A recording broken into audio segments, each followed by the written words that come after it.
Hello guys, स्वागत है आपका सिटीजन सी चैनल पर। और आज आप देखने वाले हो 2017 में आई underrated Portuguese survival thriller movie Adrift का ब्रेकडाउन, जिसके डायरेक्टर हैं सर्जियो ग्रासियानो। ये एक अनजान सा रीमेक है ओपन वाटर 2 अड्रिफ्ट का, जो आई थी 2006 में। तो अब ज्यादा देर ना करते हुए जल्दी से स्टोरी स्टार्ट करते हैं।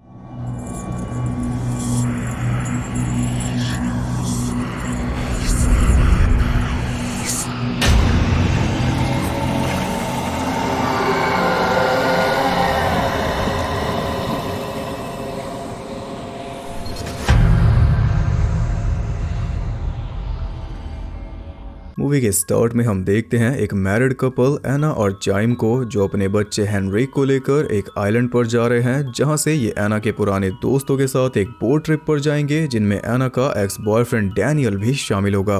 हेनरिक रो रहा था, लेकिन एना ने उसे गोदी नहीं लिया, इसलिए गाड़ी रोककर जाइम ने ही उसे चुप कराया। और एना को ये नहीं भाया, क्योंकि यहाँ पर वो एक बैड मॉम लग रही है। क्लियरली इस फैमिली में कुछ तो चल रहा है। दोनों के बीच थोड़ी बहस हुई, जिसमें एना ने बोला कि हमें आना ही नहीं चाहिए था, एक छोटे बच्चे के साथ हम यहाँ पर क्या कर रहे हैं। तो जाइम बोलता है कि तुम्हारे ही दोस्त हैं, वापस चलना है तो बोलो, मैं तो अब भी तैयार हूँ। लेकिन इसके लिए भी एना तैयार नहीं थी, पार्टी में उसे जाना था। और जाइम तो एग्जैक्टली वैसा ही कर रहा था जैसा वो बोल रही थी, जबकि ये सब जाइम के लिए बहुत ज्यादा ऑकवर्ड है। एना का एक्स बॉयफ्रेंड डैनियल बहुत ज्यादा टॉक्सिक और अय्याश है, अमीर बाप का इकलौता बेटा है, इसलिए पैसे की उसके पास कोई कमी नहीं। जिस बोट पर ये जाएंगे वो भी डैनियल की है। तो जाइम का ऑकवर्ड होना तो बनता है, क्योंकि एना का अय्याश एक्स बॉयफ्रेंड, जो कि इनकी शादी में भी नहीं आया था, बच्चा होने के बाद ये अपनी पहली वेकेशन उसी के साथ उसी की बोट पर मनाने जा रहे हैं। तो जाइम तो यही सोच रहा है कि वहां पर ये करेगा क्या, क्योंकि पार्टी वगैरह इसके शौक नहीं है, फिर भी एना की खुशी के लिए ये जा रहा है।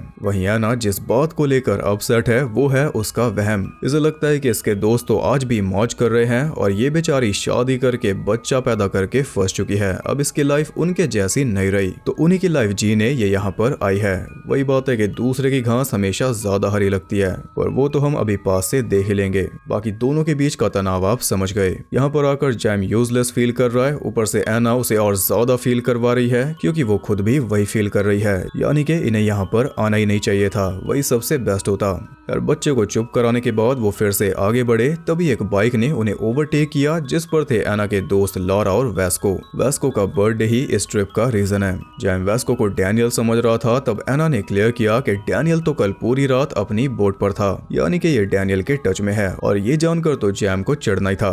डॉक पर पहुंचकर जैम एना को बोलता है कि तुम चली जाओ, मैं हेनरिक के साथ किसी होटल में रह लूंगा, तुम ये 3 दिन अपने दोस्तों के साथ एंजॉय करो, हम दोनों का तुम्हारे बीच वैसे भी कोई काम नहीं। इससे हालात और ज्यादा खराब होते, इसलिए एना ने किसी तरह उसे राजी कर ही लिया। ऊपर से वेस्को ने बताया कि थकान की वजह से डैनियल नहीं जाएगा, जिससे जैम को थोड़ा चैन तो मिला होगा। पर जैसे ही वो दोनों बियर लेने गए तो डैनियल का मैसेज आया कि वो पहले से बोट पर मौजूद है, 30 मिनट के बाद ये भी आ जाएं, इतने में उसका जरूरी काम हो जाएगा।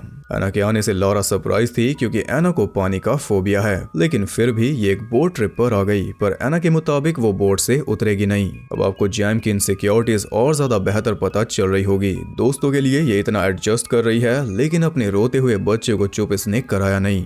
डैनियल की बोट उनके सामने ही थी, तो दोनों उस पे चढ़ गए। पानी को देख देख कर एना की जान निकल रही थी, पर हिम्मत करके वो भी ऊपर चढ़ गई। वो दोनों अंदर पहुंचे तो डैनियल ने उनका वेलकम किया, वो भी बिना कपड़ों के। वो अपनी नई गर्लफ्रेंड मार्गरीटा के साथ था, और नई से मेरा मतलब है कि 3 हफ्ते पहले ही से मिली। एना ने बोला कि कपड़े तो पहन ले, तो जवाब में वो बोला कि कौन सा तुम मुझे पहली बार बिना कपड़ों के देख रही हो, जबकि डिसाइड ये हुआ था कि कोई भी पुरानी बातें नहीं छेड़ेगा। इमेजिन करो कि जैम यहाँ पर होता तो इमेजिन क्या करना, वो भी आ गया और उसकी शक्ल देखने लायक थी।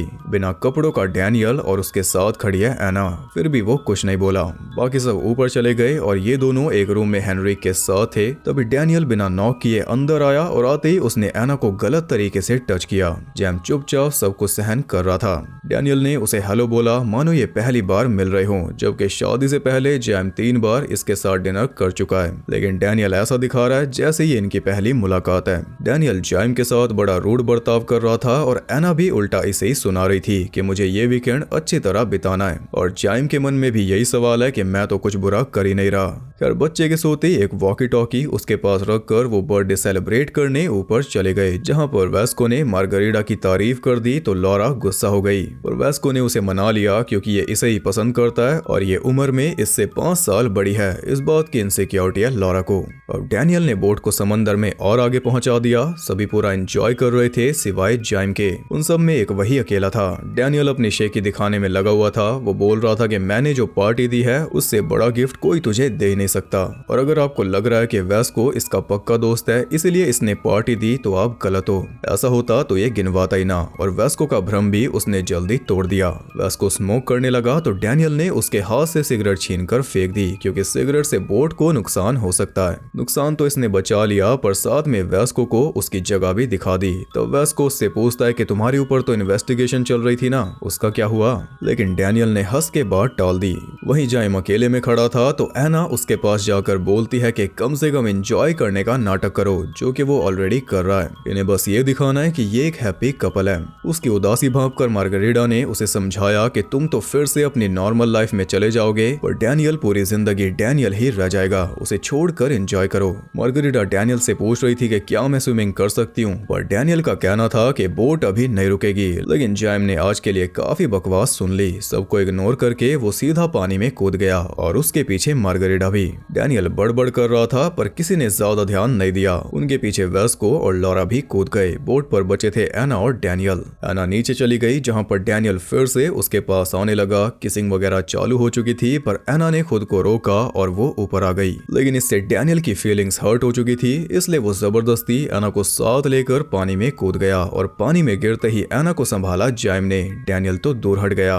एना पैनिक कर रही थी तो जाइम ने उसे लाइफ जैकेट पहना दी जो कि डैनियल अपने साथ लाया था। पर एना ज्यादा देर तक पानी में नहीं रुक सकती। डर के मारे उसकी सांसें फूल रही थी। अब एना को वापस ऊपर लेकर जाना था, लेकिन यहीं पर खामोशी छा गई, क्योंकि ऊपर जाने का सिर्फ एक ही साधन है, बोट पर लगी सीढ़ी, जिसे नीचे करना ये भूल गए। सीढ़ी के बिना ये ऊपर जा ही नहीं सकते और डैनियल को इस बात का खास ध्यान रखना चाहिए था। लेकिन इसका अड़ियलपना आज इसी के आगे आ गया। खुद तो ये फंसा ही, साथ में इसके दोस्त भी फंसे। दूर दूर तक कुछ भी नहीं है सिवाय पानी के। मदद ये बुला नहीं सकते क्योंकि फोन वगैरह सब ऊपर है, और ऊपर एक और कीमती चीज है, वो है इनका बेटा। तो अब अचानक से इस फन ट्रिप में से सारा फन निकल गया। डैनियल बोल रहा था कि मुझे क्या पता तुम स्विमिंग करने लग जाओगे, पता होता तो ही सीढ़ी नीचे करता ना। लेकिन बाकी सबको भी क्या पता था कि ये एना को पानी में कुदा देगा। एना को तो बोट पर ही रहना था, सारे कूद भी जाते तब भी वो सीढ़ी नीचे कर देती। पूरी तरह डैनियल का फॉल्ट है, लेकिन ये मानेगा नहीं। जितना स्मार्ट ये बन रहा था उतना है नहीं, इसने साबित कर दिया। एना को हेनरिक की चिंता हो रही थी, जो कि अब भी सो रहा है लेकिन जल्दी जाग जाएगा। पर जाइम को यकीन है कि उससे पहले ही ये ऊपर पहुंच जाएंगे। डैनियल वेस्को को ऊपर धकेलने का ट्राई करने लगा, लेकिन पानी की वजह से ऐसा हो ही नहीं सकता। इनके पास बेस ही नहीं है, तो ना तो ये प्रॉपर जंप कर सकते हैं और ना ही प्रॉपर ताकत लगा सकते हैं। ऊपर से इन्हें तैरते रहना होगा, जिसमें इनकी सारी एनर्जी खत्म हो जाएगी। एनर्जी खत्म होते ही तैरना बंद, और तैरना बंद होते ही ये सब भी खत्म, फिर ये डूब जाएंगे। आमतौर पर इनका सबसे मेन खतरा हो सकता था शार्क्स, लेकिन शार्क्स इस पानी में है ही नहीं, तो एक खतरा तो इनका खत्म हुआ। पर अब इनका सबसे बड़ा खतरा है खुद पानी। जल्दी अंधेरा भी हो जाएगा, जिसमें और ज्यादा दिक्कत होगी, और रात होते ही तापमान भी गिर जाएगा, तो सर्दी भी इन्हें बहुत ज्यादा लगने वाली है। पानी में रहकर ये किसी भी हाल में नहीं बच सकते। जितनी देर पानी में अटके रहे उतने ज्यादा मौत के करीब जाएंगे, इसलिए वो लगातार ट्राई कर रहे थे। थोड़ा सपोर्ट बनाने के लिए उन्हें मार्गरीटा की डॉल्फिन चाहिए थी, लेकिन डर के मारे वो घबरा रही थी। पर ज्यादा टाइम था नहीं, इसलिए डैनियल ने कैसे भी करके उसे मना लिया। इस बार वो ग्रुप में सबसे हल्की लॉरा को चढ़ा रहे थे, पर डॉल्फिन के ऊपर चढ़ना भी नामुमकिन था क्योंकि वो स्टेबल नहीं थी। फिर भी लॉरा पूरे हाथ पैर मार रही थी, जिस बीच उसकी लात लगी सीधा डैनियल के मुंह पे, और उसके मुंह से खून बहने लगा। पर्सनल भड़ास कोई नहीं निकालेगा। लगातार इतनी मेहनत की वजह से वो सब बुरी तरह थक चुके थे, और कोई तो लात की वजह से भी। लेकिन काम फिर भी बना नहीं, इसलिए डॉल्फिन को उन्होंने छोड़ दिया। उस पे और टाइम वेस्ट नहीं कर सकते। अब वो गए बोट पर लगे झंडे की तरफ और प्लान था कि उसे पकड़कर ऊपर चढ़ जाएंगे, लेकिन उनका फोर्स काफी नहीं था। उन्हें और मदद चाहिए थी जो कर सकता है जाइम, और वो तो बोट से लगकर एना को संभाल रहा था। लेकिन अगर इसे संभालता रहा तो संभालने के लिए कुछ बचेगा नहीं। उसके पास लाइफ जैकेट जैसी लग्जरी है तो बेहतर यही होगा कि उसे छोड़कर ये कुछ मदद करे, पर वो एना को छोड़कर जा ही नहीं रहा था। एना खुद उसे भेज रही थी तब भी नहीं। हालांकि उसकी जरूरत नहीं पड़ी क्योंकि हवाओं ने काम कर दिया। जैसे झंडा लहराते हुए थोड़ा नीचे हुआ, वेस्को ने उसे पकड़ लिया। अब बस जान लगाकर उसे ऊपर चढ़ना था, पर जैसे ही उसने जान लगाई वो झंडा फटकर उसके हाथ में आ गया, और शायद कुछ और भी। मार्गरीटा चिल्ला रही थी क्योंकि उसने पानी में कुछ फील किया। डैनियल का खून बह रहा था तो उसे लगा कि शॉक आ गई, पर बाकी सब ने उसे निश्चिंत किया ये बताकर कि शार्क्स यहाँ पर है नहीं, तो शांत हो जाओ। एक तो इसकी डॉल्फिन भी ले ली, अब शार्क भी नहीं बोलने दे रहे। वेस्को के पास ग्लासेस थे तो मार्गरीटा की तसल्ली के लिए वो नीचे गया, और नीचे कुछ भी नहीं था। बस मार्गरीटा का पैनिक मोड ऑन है। वो तो ये सोचकर पछता रही है कि मैं यहाँ आई ही क्यों, मैं तो इन सबको जानती भी नहीं। पर मेन बात यह है कि अब हेनरिक की नींद भी खुल रही थी। ऐसे तैरते हुए उन्हें 4 घंटे हो चुके थे, जिस वजह से सभी की सांसें फूल रही थी, बस एना की थोड़ी कम। मार्गरीटा का पैनिक और ज्यादा बढ़ता जा रहा था क्योंकि उसे अपनी गलती का एहसास हो चुका था। वो अपने बॉयफ्रेंड को भुलाने के लिए यहाँ पर आई थी, पर अब वो वापस उसके पास जाना चाहती है, लेकिन कैसे जाए। वो टाइम इसके हाथ से निकल चुका है, बल्कि टाइम तो बचा ही नहीं। और यही इसने बॉयफ्रेंड को बोला था कि मुझे थोड़ा टाइम चाहिए, लेकिन टाइम क्या है वो ये अब समझी। अब वो डैनियल को भी सुना रही थी और एक साथ उसके सारे इमोशंस बाहर आ रहे थे। दुख उसे इस बात का था कि वो अजनबियों के बीच में मरेगी और उसके अपने उसे आखिरी बार देख भी नहीं पाएंगे। इसी समंदर में वो हमेशा के लिए समा जाएगी। ऐसे टाइम पर अगर ये सब बातें दिमाग में चलने लग जाएं तो कोई भी आपको नहीं बचा सकता, खुद आप भी नहीं। एना ने उसे समझाना चाहा तो वो उसी की जैकेट छीनने लगी। बाकियों ने किसी तरह उसे रोका तो वो सबसे दूर जा रही थी। वो पूरी तरह होपलेस हो चुकी थी, इसलिए लॉरा ने उसे हिम्मत दी ये बोलकर कि कोई बोट हमें लेने आएगी, लेकिन ऐसा लगता तो नहीं। मार्गरीटा की एनर्जी कुछ तो पहले से खत्म थी और बाकी इसने खुद खत्म कर ली रो रो कर। इसी तरह थोड़ा टाइम बीता तो बाकी सब भी हिम्मत हार चुके थे, लेकिन अचानक वो वापस लौट आई क्योंकि जाइम का फोन बजा। फोन उसकी शर्ट की जेब में था जो कि बोट के किनारे पर ही थी। अब उन्हें फिर से जोर लगाकर शर्ट को खींचना था, तो सभी फिर से वेस्को को पुश करने लगे। पानी के अंदर वो एक बेस बना रहे थे ताकि वेस्को जंप कर पाए, और ये देखकर किसी को भी एंजाइटी हो जाए। आखिर में कैसे भी करके शर्ट उसने खींच ली। अब फोन उसके हाथ में था और वो बोल रहा था कि हमें मदद चाहिए, लेकिन सामने से कोई रिस्पॉन्स नहीं आया क्योंकि पानी लगने से फोन खराब हो चुका था। तो गुस्से में वेस्को ने फोन ही फेंक दिया, जिस वजह से डैनियल उससे भिड़ गया और फेक दोस्ती भी यहाँ पर खत्म हुई। इसी बीच जैम के पैर में क्रैम्प आ गया तो एना ने उसे संभाला। ऊपर से वो खुद भी बेटे की चिंता में रोने लगी जो कि जागा हुआ था, क्योंकि अगर ये मर गए तो इनका बेटा भी नहीं बचेगा। और बाकियों की हालत भी कुछ ऐसी थी, सबकी टांगे सुन हो चुकी थी। लॉरा और वेस्को अपने आखिरी पलों को जी रहे थे, जबकि डैनियल अब भी अड़ा हुआ था। दिमाग लगाते हुए उसने सभी के कपड़े उतरवाए। फिर वेस्को के पास एक नाइफ था जिसका यूज करके जैम ने उन कपड़ों को काट कर लंबा किया, और फिर उन्हें जोड़कर उन्होंने तैयार की एक रस्सी जिसे ये बोट के ऊपर फंसाएंगे और कुछ इस तरह ये ऊपर जाएंगे। और हाँ, ये सारा काम वो तैरते हुए कर रहे थे, जो बहुत ज्यादा मुश्किल था। कपड़े वैसे ही कम थे, अगर एक आधा छूट जाता तो दिक्कत हो जाती। पर डैनियल का मोटिव तो पूरा हो ही गया। एना के कपड़े उसने उतरवा लिए। डैनियल और जैम दोनों लड़ रहे थे क्योंकि जैम बोल रहा था कि हमें बोट के नीचे भी जाकर देखना चाहिए, क्या पता कुछ मिल जाए। और इसी बीच उनकी नजर पड़ी दूर से गुजर रही एक बोट पर। एक उम्मीद की किरण उनके सामने आ चुकी थी। सभी जोर जोर से चिल्लाने लगे, लेकिन वो बोट सीधा निकल गई क्योंकि उसकी अपनी आवाज बहुत थी। ये किरण भी डूब गई, पर उन्हें नहीं डूबना था, इसलिए प्लान को जारी रखते हुए जैम नीचे चला गया बोट को चेक करने। लेकिन नीचे पहुंचते ही चाकू उसके हाथ से गिर गया, तो जल्दी से चाकू उठाकर वो वापस सांस लेने ऊपर आ रहा था, लेकिन जल्दबाजी के चक्कर में उसका सर सीधा लगा बोट में, जिससे वो बेहोश हो गया और किसी को पता भी नहीं। ऊपर ये सब रस्सी फेंक रहे थे, लेकिन गीली होने की वजह से रस्सी काफी भारी थी, तो उसे फेंकने में बहुत ज्यादा जोर लग रहा था। पर फिर भी वो ट्राई करते रहे और आखिर में रस्सी ऊपर फंस गई। सबसे हल्की मार्गरीटा थी, तो अब वो ऊपर जाकर इन सबको बचा लेगी, ऐसा उन्हें लग रहा था।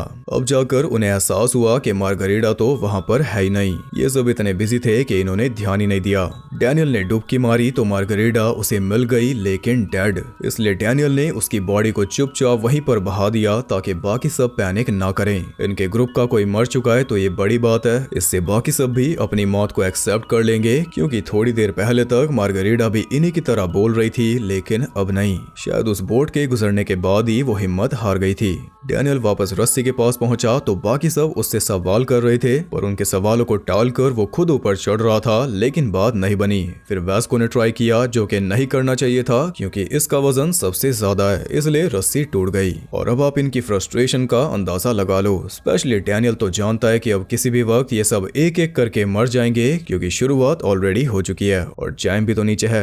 एना जैम को पुकार रही थी, तभी किस्मत से वो खुद ही ऊपर आ गया, लेकिन उसका हद से ज्यादा खून बह चुका था। अब अपने दम पर वो नहीं तैर सकता। एना ही उसे संभालेगी जब तक संभाल पाएगी। गुस्से में वैस्को चाकू से बोट पर अटैक कर रहा था तो डैनियल ने उसे रोका और इसी छीना झपटी में चाकू घुस गया वैस्को की बॉडी में। लॉरा ने उसे संभाला, लेकिन धीरे धीरे उसने लॉरा की गोद में ही दम तोड़ दिया और वो इन सभी से छोटा था। लॉरा की चीखें एना के दिल को भी चीर रही थी, क्योंकि इसके साथ भी यही होने वाला है। अब जाकर इसे पता चला कि इसकी लाइफ कितनी सही थी। बाकी सबकी लाइफ में कुछ ना कुछ मिसिंग था, इसलिए सभी भटक रहे थे, लेकिन इसके पास सब कुछ था, पर अफसोस इसे दिखा नहीं।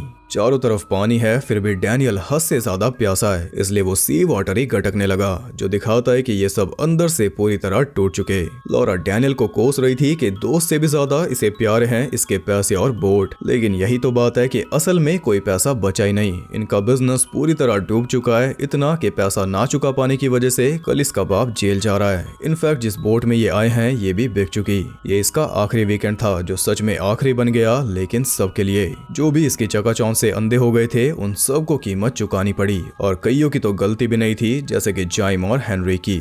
इसी बीच हेनरिक भी भूख के मारे रोने लगा, लेकिन उसके माँ बाप चाहकर भी कुछ नहीं कर सकते, वो पूरी तरह बेबस थे। देखते देखते रात हो गई और जैम की हालत बस से बदतर हो चुकी थी। वो थका हुआ था और हद से ज्यादा प्यासा था। अब ऐसे तो काम नहीं चलने वाला, इसलिए लॉरा हेल्प लेने जाने लगी, लेकिन कहाँ। उसका कहना था कि वो किनारे तक जाकर हेल्प लेकर वापस आएगी, लेकिन ये किसी भी सूरत में पॉसिबल नहीं। सबने मना किया, लेकिन वो चली गई, और हम सब जानते हैं कि अब ये कभी वापस नहीं आने वाली। ये भी बीच रास्ते में थक कर डूब जाएगी। चारों तरफ सिर्फ निराशा थी, बस वेट हो रहा था कि कौन कब मरेगा। जाइम अपने बेटे को रोते हुए सुन सुनकर परेशान हो चुका था। उसने कैसे भी करके खुद को रोका हुआ था, लेकिन अब और उससे नहीं हो रहा। जिस धागे से वो लटका हुआ है वो छूट रहा है, और ये वो भी फील कर पा रहा था। उसने एना के मुंह से अपना फेवरेट गाना सुना, जिससे एना इरिटेट होती थी, पर अब इसे नहीं होना पड़ेगा क्योंकि सुनने वाला अब नहीं रहा। जाइम ने अपनी आखिरी सांस ले ली। एना के सामने ही उसका पति मर गया और वो कुछ कर भी नहीं सकती सिवाय रोने और चिल्लाने के। वो डैनियल को कोस रही थी, लेकिन वो तो खुद ही अपने आप को कोस रहा था। पर यह बात एना भी जानती है कि कदर इसने नहीं की तो किसी और को ये क्या दोष देगी। जिस लाइफ को ये चेज कर रही थी वो कब की जा चुकी थी, और इसके अच्छे के लिए। नई लाइफ को इसने वैल्यू नहीं दी तो अब उस लाइफ में कुछ भी बचा नहीं। डैनियल भी डूबने जा रहा था, लेकिन एना उसे खींच लाई। अब डैनियल उन गॉगल्स को बोट में मार रहा था, तभी वो एक दरार के अंदर फंस गए। डैनियल ने उन्हें पकड़ा हुआ था और उसने एना को बोला कि मेरे ऊपर चढ़कर तुम बोट पर चढ़ जाओ। एना ने ट्राई किया, लेकिन ये भी काफी मुश्किल था। वो बार बार गिर रही थी, और इसी चक्कर में डैनियल के हाथ से खून भी आने लगा, लेकिन हाथ उसने छोड़ा नहीं। आखिर में एना उसके ऊपर से होते हुए बोट तक पहुंच गई, और सबसे पहले उसने सीढ़ी को नीचे किया, फिर वो सीधा गई अपने बेटे के पास जो कि नीचे पड़ा था। एना ने उसे संभाला और उसे सीने से लगाकर वो बैठ गई, पर कुछ देर बाद उसे एहसास हुआ कि डैनियल तो ऊपर आया नहीं। उसने ऊपर जाकर देखा तो डैनियल ना तो बोट पर था और ना ही पानी में। वो फिर से पानी में कूद गई, लेकिन डैनियल उसे नहीं मिला। ऐसी सुबह हो गई। वो हेनरिक को लेकर ऊपर आई तो उसने देखा कि सामने से एक बोट आ रही थी। बाकी सब तो नहीं बच पाए, पर ये दोनों अब बच जाएंगे। नई लाइफ से परेशान होकर ये पुरानी लाइफ में जाना चाहती थी, लेकिन अब वो दोनों ही नहीं बची। अब इसे एक नई लाइफ स्टार्ट करनी होगी, जो कि बिल्कुल भी आसान नहीं होने वाली, लेकिन एक सहारा अब भी इसके पास है। इसी के साथ ये मूवी होती है खत्म। तो मूवी का जो स्टार्टिंग का आधा घंटा था उसमें बस कैरेक्टर्स के बारे में समझाया गया, कौन कैसा है, क्या करता है, क्या करना चाहता है, उसके क्या इमोशंस है, वो सब हमें दिखाया गया, जिस वजह से ये काफी स्लो लग रही थी। लेकिन वही सब जाकर आखिर में काम आया, क्योंकि फिजिकल फियर तो कुछ खास था नहीं, जैसे कि शॉक्स, तो यही फैक्टर्स थे जो हमारे ऊपर असर डालते। इसी वजह से इतना टाइम लिया गया। जैसे कि स्टार्टिंग में एना ने अपने बच्चे को गोद में नहीं लिया था, लेकिन बाद में वो उसे गोद में लेने के लिए मर रही थी, और फिर जब उसे गोद में लिया तो उतारा नहीं। सुबह तक अपने साथ चिपका कर रखा। ऐसे छोटे छोटे पॉइंट्स थे जो आखिर में जाकर इफेक्टिव बने। आखिर में तो डैनियल भी अच्छा बन गया। तो अगर आप स्टार्टिंग में वेट कर पाए तो फिर ये मूवी आपके लिए वर्थ इट थी। अगर आपने कहीं से कुछ भी स्किप किया तो ये आपको बेकार लगेगी। बाकी जो ओरिजिनल मूवी है ओपन वाटर 2 वो इससे ज्यादा अच्छी है। कभी बाद में उस पे भी वीडियो ले आऊंगा। फिलहाल आप बताइए आपको ये मूवी कैसे लगी। वीडियो पसंद आई तो लाइक कर देना, क्योंकि सर्वाइवल थ्रिलर्स की काफी डिमांड आ रही थी। तो अगर ऐसी अगली वीडियो आपको जल्दी चाहिए तो एटलीस्ट 1500 कमेंट्स तो कर ही सकते हो। फिर बाकी काम मेरा होगा। इस बार पानी वाली है, अगली बार रेगिस्तान वाली होगी। इस बार पानी ने मारा और अगली बार भी पानी मारेगा, पर ऑपोजिट तरीके से। इस बार पानी ज्यादा था, अगली बार होगा ही नहीं। तो वो कंप्लीट चेंज वाली वीडियो देखने के लिए चैनल को सब्सक्राइब करके बेल नोटिफिकेशन को ऑल पर सेट कर लो, ताकि नोटिफिकेशन आपको कभी छोड़ के ना जाए। और ज्यादा कनेक्टेड रहने के लिए आप मुझे इंस्टाग्राम पर फॉलो कर सकते हो। वहां आपको बहुत कुछ जानने के लिए मिल जाएगा, और साथ ही बाकी जगहों पर भी जिनके लिंक्स आपको मिल जाएंगे नीचे।